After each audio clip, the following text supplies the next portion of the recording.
rester assis et écouter la parole de Dieu. Plus le temps passe, et plus j'ai l'impression que je sais moins prêcher que d'habitude. Plus le temps passe, vous me direz, ça te fait quelque chose, pas du tout. Parce que mon objectif, c'est pas simplement de bien prêcher, ou ce n'est pas simplement de prêcher. Sinon, c'est que les gens qui écoutent la parole de Dieu puissent la comprendre et la mettre en pratique. Je parlais un jour avec un ancien, un homme des assemblées de Dieu. J'étais un ex, j'étais jeune serviteur de Dieu. Il m'a dit, monsieur, vous allez dans les maisons, vous prêchez, et vous partez, parce que la prédication, elle est puissante. Vous savez, j'étais mal à l'aise, c'était un homme austère, un homme d'un certain âge, un homme ancien. J'étais jeune dans le ministère. J'étais mal à l'aise. Et je lui ai dit, écoutez, je veux bien vous écouter, il n'y a pas de souci. Mais les plus grandes prédications de Jésus, c'était des conversations. C'est pas ça. Non, t'as passé. Donc c'était des conversations. Et ce que je voudrais cet après-midi, un frère s'est mis à parler, il a dit, il n'y a pas beaucoup de personnes. Vous savez, quand Jésus se trouvait devant le jeune homme riche, il était tout seul. Quand il se trouvait devant la Samaritaine, il était tout seul. Quand il était devant Nicodème, il était tout seul. Et ça n'empêche pas que c'était les plus grandes prédications qu'il y avait. Les plus grands messages. Donc moi, je voudrais utiliser la parole qui va être annoncée cet après-midi, non pas comme une super prédication, de toute façon, je ne sais pas le faire, mais de dire, Seigneur, permets qu'au travers de ce conseil, eh bien, ce soit comme une conversation. De dire, Seigneur, je veux, au travers de la parole qui va être annoncée, te poser des questions à moi et que tu puisses me répondre. Donc, on va ouvrir la parole de Dieu dans le livre de Marc au chapitre 12, et verset 28.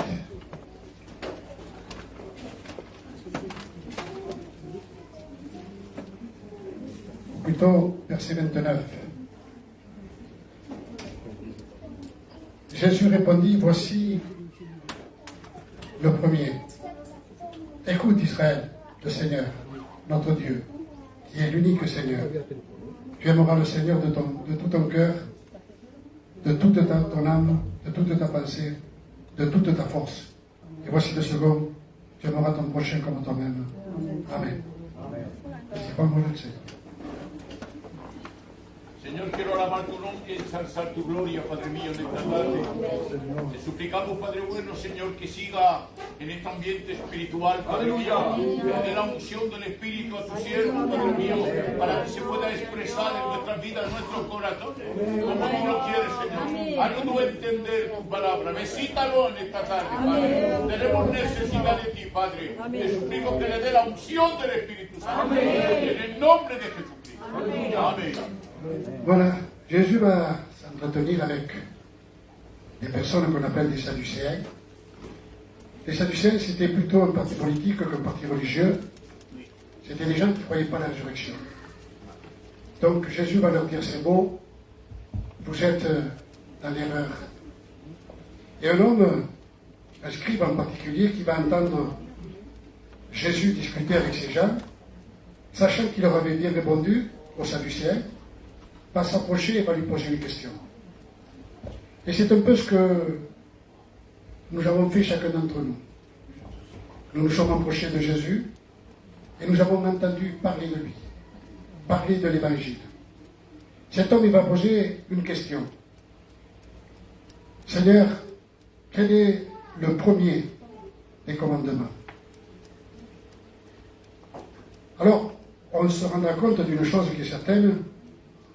Le Seigneur, la première des choses qu'il va lui dire, en réponse à cet homme, eh bien, écoute Israël, le Seigneur est ton Dieu, il est l'unique. Écoute Israël. Alors c'est là le premier commandement. Vous savez, cet homme, il s'est approché pourquoi? Parce qu'il a entendu. Et après, Jésus va lui dire ces mots, écoute Israël.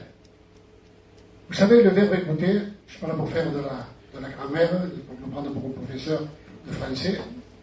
Mais bon, écouter, ça veut dire être attentif, prêter attention, et même donner de l'importance à ce qui est dit.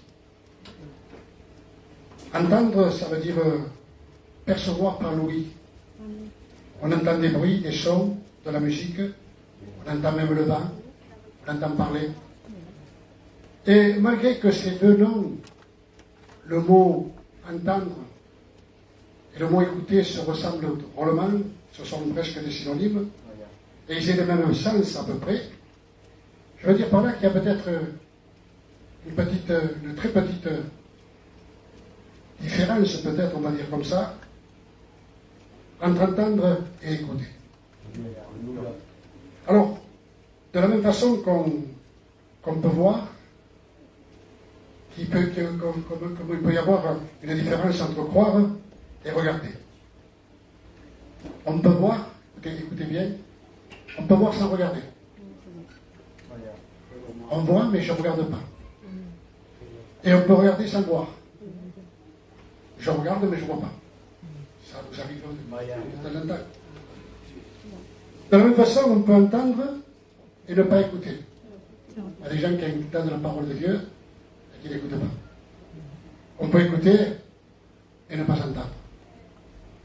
Ça veut dire par là qu'on est là, j'ai écouté, mais je n'ai pas entendu. Vous savez, on a travaillé souvent, et je le fais encore, dans l'église, je les ouvre, et il y a des gens qui m'interpellent par téléphone, ils me disent on n'entend pas. Pourtant ils écoutent. Alors, on peut entendre et ne pas écouter, et on peut écouter et ne pas entendre. Et à certains moments, si on continue à analyser ces mots, le verbe entendre peut avoir un sens différent de celui d'entendre. Quand on dit à quelqu'un, par exemple, j'entends ce que tu me dis, et qu'elle est ici. Je comprends. Vous savez, ça change. J'entends, je comprends. Tandis que le mot écouter peut se rapporter à obéir. Tu m'as donné un conseil, j'ai écouté ce que tu m'as dit. Donc le mot peut changer. J'écoute ce que tu m'as dit. Et Jésus, là, en nommant le premier commandement, va commencer par dire écoute Israël. Écoute Israël. Donc, le premier commandement vient du fait d'écouter. Donc, obéir. Car c'est important. C'est un impératif. Il doit y avoir une disposition à obéir, parce que si on croit, parce que Jésus va continuer, il va dire tu aimeras ton Dieu de tout ton cœur, de toute ta force, de ta pensée et de ton être tout entier. Et si on n'obéit pas à la parole de Dieu, on ne peut pas prétendre aimer Dieu de tout notre cœur, de toute notre force, de toute notre pensée. La Bible dit, si vous m'aimez, c'est quoi? C'est quoi l'amour de Dieu? Un frère disait tout à l'heure, je vous aime. Ah, moi, il ne me connaît pas. Eh bien, pourquoi pas? Mais aimer, dit la parole de Dieu, si vous m'aimez, eh bien, gardez mes commandements. Amen. Quelqu'un qui aime Dieu, c'est quelqu'un qui garde ses commandements. Car l'amour de Dieu consiste à garder ses commandements, à marcher avec Dieu. Donc, pour garder et marcher avec Dieu, il faut avant tout connaître. Et pour connaître, maintenant, il faut entendre. On ne peut pas garder quelque chose qu'on n'entend pas. C'est-à-dire qu'on ne comprend pas. Mais on pratique la parole de Dieu. Je ne comprends pas. Donc il faut entendre. Ça va, je ne vous perds pas trop. Et c'est ce qui va arriver à ce scribe. Ce scribe, il va considérer que Jésus avait parlé bien à ces gens. Et Jésus va le mettre au courant. Et quand il va le mettre au courant, quand il va parler avec lui, vous le remarquerez, à un certain moment, Jésus va lui dire, voyant qu'il avait bien répondu et avec intelligence, parce qu'il y a des gens qui sont intelligents. Ils écoutent le conseil et ils comprennent tout le conseil de la parole de Dieu. Je ne pense pas que c'est suffisant. Le Seigneur va répondre à cet homme voyant qu'il avait répondu avec intelligence, il va lui dire, tu n'es pas loin du royaume de Dieu. Tu n'es pas loin du royaume de Dieu. Pas loin, ça veut dire quoi? C'est le cas. Donc si tu n'es pas loin, c'est que tu n'es pas encore arrivé. On est d'accord? Il y a des gens qui entendent la parole de Dieu, qui comprennent le message de Dieu, et qui ne sont pas loin du salut. Tu as presque gagné, mais tu as perdu. Presque gagné, c'est pas gagné, c'est perdu. Tu es presque sauvé. Alors considérez cette parole. Elle est très simple, mais je pense qu'elle est, pas parce que je la dis avec puissance, non, mais elle est puissante par rapport à la situation. Tu es presque sauvé. Ça veut dire quoi? Ça veut dire quoi? Que tu es perdu. Una cosa u otra. Une chose est certaine, on ne peut pas être à moitié sauvé, à moitié perdu, ou on est sauvé, ou on est perdu. Et le Seigneur va dire à cet homme, tu n'es pas loin du royaume des cieux. Alors, tu as compris le message? Tu connais ce qui est dit? Tu sais ce qu'il faut faire? Maintenant, qu'est-ce qu'il te reste à faire? C'est de mettre en pratique. C'est d'obéir à la parole de Dieu. Conozco la palabra.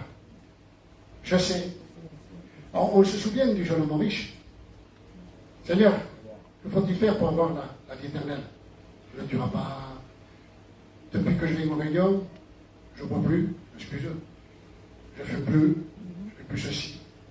C'est bien. Mais il te manque quelque chose. Le plus important. Mais Seigneur, depuis que je suis tout petit, tout jeune, je mets en pratique ces commandements. Mais à partir de là, le Seigneur va dire qu'il te manque quelque chose. Le Seigneur va dire à un homme qu'on appelle Nicodème, Nicodème, je te le dis en vérité, parce que Nicodème disait ces mots, nous savons que tu es un docteur venu de Dieu, car personne ne peut faire ces miracles que tu fais si Dieu n'est pas avec lui. Et le Seigneur va lui répondre, je l'exprime à ma manière, ça va que tu le saches, Nicodème. C'est bien que tu comprennes le message de la parole de Dieu. Je ne dis pas que c'est comme ça. Mais peut-être qu'il y a des gens qui disent, c'est bien ce qu'il dit ce serviteur. C'est bien ce qui est annoncé. Je comprends bien. Parce qu'il ne crie pas, par exemple. C'est bien. J'ai compris. Et le Seigneur dit, écoute, parce que Nicodème disait, nous savons. En plus, il était envoyé par une délégation. Que tu es un docteur venu de Dieu. Car personne ne peut faire les miracles que tu fais si Dieu n'est pas avec lui. Et le Seigneur va lui répondre, Nicodème, je te dis la vérité. Ça va que tu le saches. Ça va que tu comprennes. Ça va que tu entendes. Mais il te faut obéir. Si un homme ne l'est d'eau, si un homme ne l'est d'esprit, si un homme ne l'est pas de nouveau, il a beau venir à toutes les réunions, changer de paquet de cigarettes et les jeter chaque fois. Mais le problème, c'est de dire, Seigneur, ce que nous voulons, c'est être une nouvelle création. La Bible dit, les choses anciennes sont passées et toutes sont devenues nouvelles. Donc c'est important de dire, Seigneur, donne-nous à prendre conscience de cette situation. Ce que nous voulons, c'est mettre en pratique ta parole. Jacques, je crois que c'est lui qui le disait. Ne nous trompons pas par nos faux raisonnements. Ne nous bornons pas simplement qu'à écouter. Ne nous bornons pas simplement qu'à venir écouter la parole de Dieu. Mais mettons en pratique le conseil du Seigneur. Vous voyez, le mot écouter et le mot entendre peuvent se ressembler drôlement.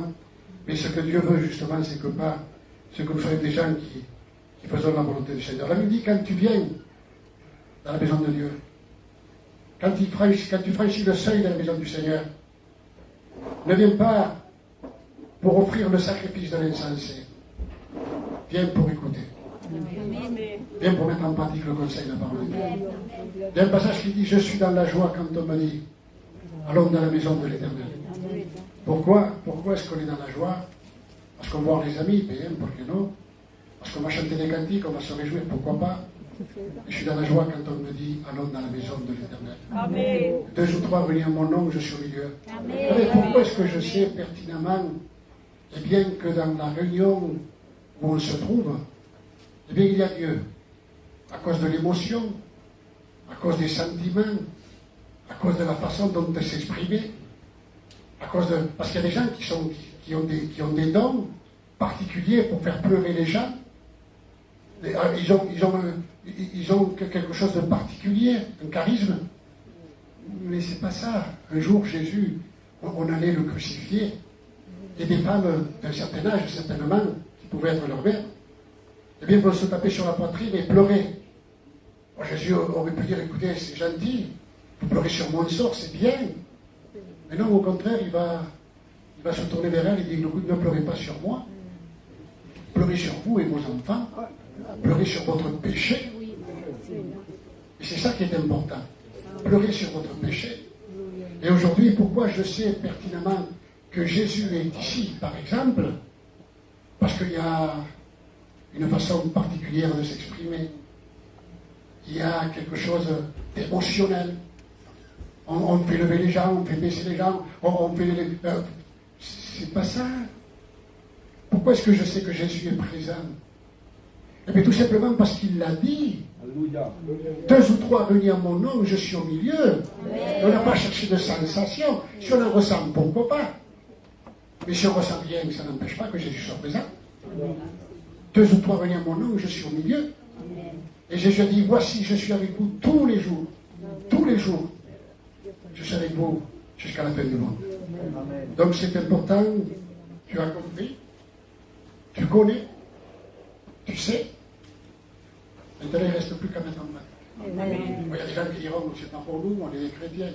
Écoutez, moi, ça ne m'empêche pas de le dire. Si au cas, il y aurait quelqu'un qui a simplement compris le message, quelqu'un qui connaît, quelqu'un qui sait, mais qui n'obéit pas, qui ne met pas en pratique le conseil du Seigneur. La Bible dit, et c'est Paul qui le disait, je ne me lasse pas de vous écrire toujours les mêmes choses, car ceci est salutaire pour chacun d'entre nous. On entend souvent parler de la même manière, trouvant les mêmes messages, on parle pareil chaque fois, mais ce qui est important, dire Seigneur, nous voulons serrer ta parole dans notre cœur pour ne pas pécher contre toi. Alors, merci Seigneur, eh bien, pour la connaissance. Merci Seigneur pour la compréhension qu'on peut avoir et on en a besoin. Je comprends, on a écouté des messages, des super prédications, pourquoi pas. Mais c'est pas là qu'il faut s'arrêter. Ou en tout cas, il ne faut pas s'arrêter là. Il y a des gens qui s'arrêtent. Après, quand tu as que pesa, ouais, chico. Pesa su palabra. C'est pas ça le but. Le but, c'est justement que quelque chose se produise dans ton cœur. Amen. Et on disait tout à l'heure que ce soit comme une conversation, malgré que c'est moi qui parle, mais au travers de ce conseil, que tu te dis, Seigneur, je veux que tu me répondes à ce qu'il a dans mon cœur. Parce que souvent on dit ces mots, j'ai été béni. On a été béni. Ça veut dire quoi être béni? Tu me répondre. Alléluia, ça veut dire Amen. Béni, ça c'est avoir reçu quelque chose du ciel. Voilà. C'est la part de Dieu. Parce qu'aujourd'hui, il y a des gens qui disent on a été béni. Pourquoi? On a été béni, il n'y a pas de problème. On a passé 12 heures en train de prier, on a été béni. Bon, écoutez, je pense qu'il doit y avoir un motif, un but. Pourquoi? Parce que Dieu m'a parlé. Dieu m'a répondu. J'ai reçu quelque chose, j'avais une question à poser à Dieu et Dieu m'a répondu. Il y avait un souci dans mon cœur, il y avait un sentiment qui m'empêchait d'avancer. Et à partir de ce moment, une sœur en parlait, non? Et elle disait, j'étais pas au niveau spirituel. Et quand je suis allé là-bas, Dieu m'a parlé. Ça, c'est une bénédiction. Amen. Si tu te réjouis parce que les frères chantent bien, on s'est régalé, on va au dôme, c'est pareil. Hein? Donc, ce n'est pas le plus important. Le plus important, dire Seigneur, ce que nous voulons, c'est recevoir une parole de Dieu. Amen. Samuel disait, parle Seigneur, ton serviteur écoute. Amen. Voilà, la Bible dit, si quelqu'un dit le connaître et ne garde pas ses commandements, j'ai employé un mot un peu bizarre, ça va vous gêner peut-être, mais c'est pas moi qui le dis, c'est l'apôtre de l'amour. C'est Jean qui dit ça. On peut dire des choses fortes et être quand même des gens qui avons l'amour de Dieu. Moi, j'aime pas parce que ça m'a repris. L'apôtre Jean disait ces mots. Si quelqu'un dit le connaître et ne garde pas ses commandements, c'est un menteur. Et la vérité n'est pas à lui. Alors moi je me justifie, c'est pas moi qui l'ai dit. C'est bien l'apôtre de l'amour. Et des fois on se sent lésé, on se sent mal à l'aise. On le dégoûte, mais il ne me plaît pas. Et pourtant on peut le dire avec amour. Parce que quand Jean parlait de ces choses, il le disait avec amour. Si quelqu'un prétend me connaître et qui ne marche pas dans ma volonté, ben c'est un menteur. Il se trompe lui-même par des raisonnements. Je traite de personne de menteur, attendez, je dis simplement ce qui est écrit dans la parole de Dieu. Vous savez, un jour, un homme va partir en voyage. Et il va prendre ses serviteurs, 3 en particulier, et il va commencer à distribuer des talents. À un, il va en donner 5. À un autre, il va en donner 2. Et au dernier, combien? Quanto? 1. Donc, il va distribuer 8 talents en tout, 5, 2 et 1. Et à son retour, il va demander des comptes. Et il nous est dit ainsi que celui qui en avait 5, il va en produire 5 de plus. Si vous voulez, excusez-moi l'expression, il va faire carton plein. Il va faire le maximum. Il va faire du 100% de bénéfices. Il a dû se réjouir. Il se présente devant son maître. Et son maître lui dit, c'est bon, fidèle, c'est quoi du nom, et bon serviteur. Tu as été fidèle en peu de choses. Je t'en confierai. Alors, je ne sais pas si vous comprenez. Fidèle en beaucoup de choses. Fidèle en peu de choses. Alors qu'il a rapporté 10 talents. Il aurait pu dire, tu as fait quelque chose d'extraordinaire. Non. Quand il a rapporté 100% de bénéfices, il dit, tu as été fidèle en peu de choses. Alors, qu'est-ce que ça doit être quand on ne fait pas grand-chose? Qu'as-tu que tu n'aies pas reçu, dit c'est la parole du Seigneur. Et si tu l'as reçu, pourquoi t'en glorifies-tu? Comme si tu ne l'avais pas reçu. Et dans un autre passage, il est dit, ne sais-tu pas que tout don parfait vient du Père de lumière. Après avoir tout accompli, dit c'est la Bible, en parlant des serviteurs, nous sommes des serviteurs inutiles. Vous savez, quand un mécanicien, je dis n'importe quoi, arrange une voiture, on ne donnera jamais la gloire à la clé de 10. On donnera la gloire au mécanicien. Au peintre, on ne donnera jamais la gloire à un pinceau. On donnera toujours la gloire au maître. Et ce qui est important, c'est ça. Celui qui est créateur, celui qui fait tout. Nous sommes simplement des serviteurs, justement, qui font la volonté de Dieu. Donc, tu as été fidèle à un peu de choses. Je t'en confierai beaucoup. Et si on fait quelque chose pour Dieu, merci Seigneur, mais pour Dieu, c'est peu de choses. C'est peu de choses. Donc, on n'a pas à se glorifier. Donc, le Seigneur nous fait une promesse. Eh bien, c'est de nous confier, j'allais dire, de grandes choses. À la condition que nous soyons fidèles dans les petites. Tu as été fidèle dans les petites choses. Je t'en confierai d'autres. Alors, beaucoup ne sont pas fidèles par ce qui paraît petit. Comme par exemple, ça peut paraître anodin, être fidèle à la réunion, être fidèle à la prière. Et ce n'est pas fidèle dans les petites choses comme la réunion, malgré que ce soit quelque chose d'important. Ce n'est pas fidèle dans la prière. Comment voulez-vous que Dieu nous confie d'autres choses? Il y a des gens qui veulent être serviteurs de Dieu et qui ne disent même pas la Bible. Donc, c'est important de dire, donne-nous à prendre conscience que si nous voulons être fidèles dans beaucoup de choses grandes, il faut que nous commencions par les petites. On sait ce qu'il faut faire, car on entend ce qui est dit. Tous les jours, les serviteurs nous enseignent. Et le Seigneur ne veut pas simplement que nous entendions, que nous comprenions comme ce scribe, mais surtout que nous écoutions. Que nous entendions et que nous écoutions. Soyons attentifs, soyons obéissants au commandement du Seigneur. C'est ce que Dieu veut. On a entendu qu'il fallait être petit, faire les petites choses. J'ai compris, mais bon, maintenant il ne reste plus qu'à le faire. À mettre en pratique le conseil de la parole de Dieu. Le Seigneur a dit, à un moment donné, à ce scribe, écoute Israël, le Seigneur, l'unique Seigneur. L'unique Seigneur. Il n'y a qu'un seul Seigneur. Et tout à l'heure, la sœur disait qu'elle a cassé cette idole. Même pas il va nous venir la pensée dans la bande. Même pas. Parce que ça, c'est un péché. Il y a eu des hommes de Dieu dans la parole de Dieu qui ont brisé toutes ces idoles. Alors, la Bible dit, il est le Seigneur l'unique. Et la Bible dit qu'on ne peut pas servir deux maîtres. On aimera un et on haïra l'autre. On s'attachera à l'un et on méprisera l'autre. Alors, je vous pose une question. Essayez de nous faire tranquille.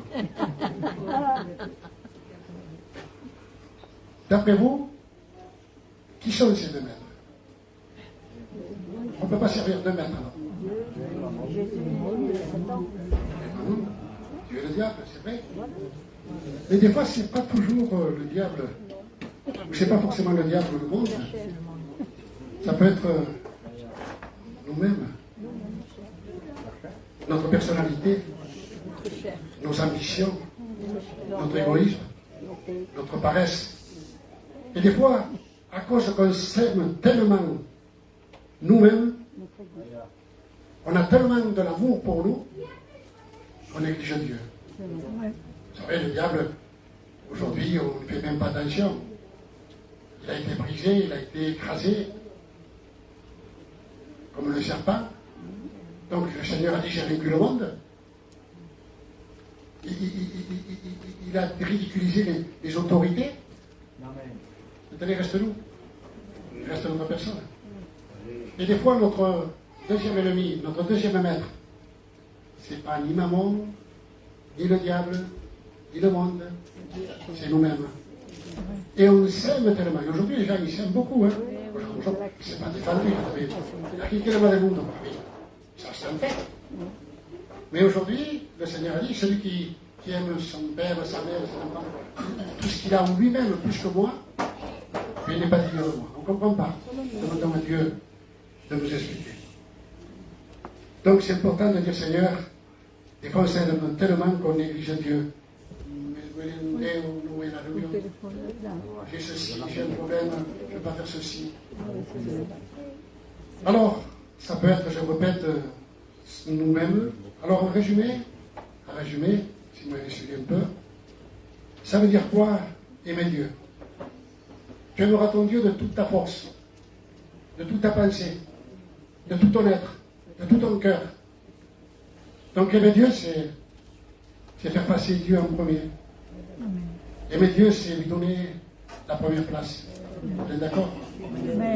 La première place. Alors, je pose la question.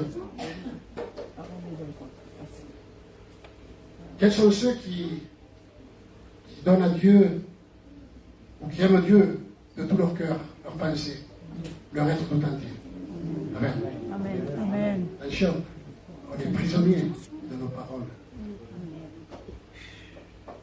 Quels sont ceux qui aiment Dieu plus que tout, de tout son cœur, de tout son être, sa pensée, qui donnent la première place à Dieu? Alors, vous savez, ça devient presque de l'extrémisme.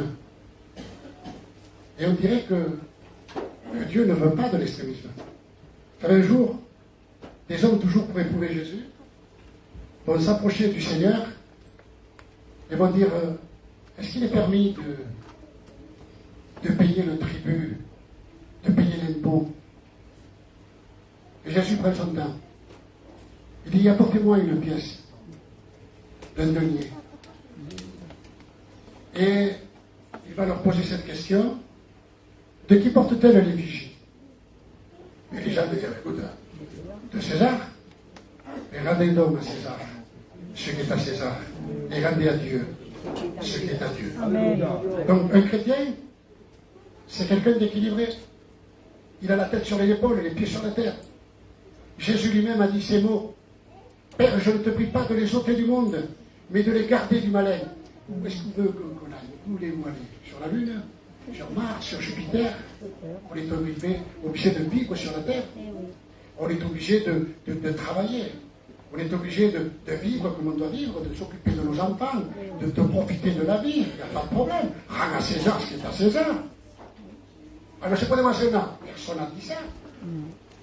Donne à César ce qui est à César, mais rends à Dieu ce qui est à Dieu. Et il y a beaucoup de personnes qui disent Dieu le Dieu, remarquez donc. Combien de fois tu m'as coléré? Pour rien du tout. Je ne sais pas, moi j'ai pas de télévision, mais parce qu'il y a un film à la télévision, parce qu'il y a quelque chose de particulier, tu aimeras ton Dieu de tout ton cœur, de toute ta force, ta pensée, ton être tout entier. Tu passeras en premier lieu. Bon, mais bon, et ce soir, il y a, non c'est où, je passe à la télévision, mais ce soir je m'arrête, je ne vais pas écouter la parole de Dieu. Pour aller prier, écoute, non, je m'arrête et je fais ceci. Il y a des choses qui sont claires, on doit travailler, je ne peux pas venir à la réunion, c'est un fait, c'est à César, on rend César. Mais il y a des choses, des chrétiens qui ne font rien du tout. Et moi, je ne reprends pas l'église, je prêche selon mon cœur. Amen, amen. Pour un rien, il manque le culte. Donc c'est la commémoration du sacrifice de Jésus. Ça fait plus de 40 ans que je connais Dieu. Et je peux compter sur une main, et par obligation, parce que j'étais sur la route, les fois que j'ai manqué un culte. Donc il y a des gens qui disent, moi j'aime Dieu plus que tout. Ben, ce matin, je vais au culte, je vais au marché. Il y a des gens. Et aujourd'hui, on fait des réunions le soir, parce qu'on fait le marché le matin. Et on aime Dieu plus que tout. Comme dit Juanillo, on aime. Et c'est une vérité. On aime Dieu. Il y a comme une incohérence. Comme quelque chose qui n'est pas clair. Alors, on néglige les réunions de prière. Quelque part, on vole du temps à Dieu. Rends à César ce qui est à César. Tu dois travailler, mon garçon, tu travailles. Tu dois t'occuper de tes enfants, occupe-toi de tes enfants. Tu dois faire ceci, fais-le, personne ne te dira rien. Dieu n'est pas un Dieu jaloux de ce côté-là. Alors imaginez-vous, pour les énoncles, on est écrit que Dieu est un Dieu jaloux. Mais dans quel sens? Quelqu'un vient, ma fille à moi, me dit, papa, j'ai fait un cadeau à Pierre, ou à Paul, ou à Paulette, ou à quelqu'un ou autre canal. Écoutez, j'ai fait un cadeau. Où est le mal? Mais maintenant, papa, j'ai pris ton cadeau et je l'ai donné à un autre. Là, il y a combien de défauts? D'où il y a combien de défauts? J'ai pris le temps qui te revenait pour le prendre pour moi. Prends ton temps, il n'y a pas de problème. Mais ce qui revient à Dieu, donne-le à Dieu. Donc, il y a des gens qui sont comme ça, qui disent, alors on doit être sincère avec nous-mêmes et on doit considérer ce que dit la parole de Dieu et ce qu'il dit, je pense, je ne dis pas n'importe quoi, ce qu'il dit c'est la vérité. Tu n'es peut-être pas loin de donner la première place à Dieu. Tu n'es pas loin. Tu entends. Tu sais. Tu comprends. Mais tu n'écoutes pas toujours. Tu n'obéis pas toujours. Alors, comme ce scribe, il n'était pas loin du royaume des cieux. Il y a des gens qui ne sont pas loin du salut. Et il y a des gens qui ne sont pas loin de donner la première place à Dieu. Mais s'ils ne sont pas loin de donner la première place à Dieu, c'est qu'ils ne la donnent pas. Alors on peut faire un bilan de notre vie et dire, Seigneur, donne-moi à prendre conscience. Ce que je donne au monde. Quand je parle du monde, ce n'est pas dans le but de pécher. Hein. Je ne sais pas si vous comprenez. Vous savez, ce qui arriva du temps de Noé, dit c'est la parole, mais je termine par ça, arrivera aussi au jour de l'avènement du Fils de l'homme. Ce qui arriva au temps de Lot, arrivera aussi au jour de l'avènement du Fils de l'homme. Alors, les gens se marient. Est-ce que c'est défendu de se marier? Non. Marier leurs enfants, est-ce que c'est défendu? Non. Travailler la terre, labourer, aller acheter, c'est mauvais? Non. Non. Mais il pensait qu'à ça. Vous savez, pourquoi est-ce que Dieu a détruit la terre? À cause de l'immoralité, à cause du péché, de l'abomination, c'est vrai. Mais à ce moment-là, Jésus, quand il va parler de Noé, il ne va pas parler du péché. Il va dire ce que les gens faisaient. Ils mariaient leurs enfants, se mariaient eux, faisaient ceci. Ne pensaient qu'à eux. Et aujourd'hui, ce qui est important, il y a des chrétiens qui savent, je ne pêche pas, non, il n'y a pas de problème. On ne pêche pas, on essaie de ne pas faire. Mais à force de vivre une vie de routine, on devient des religieux.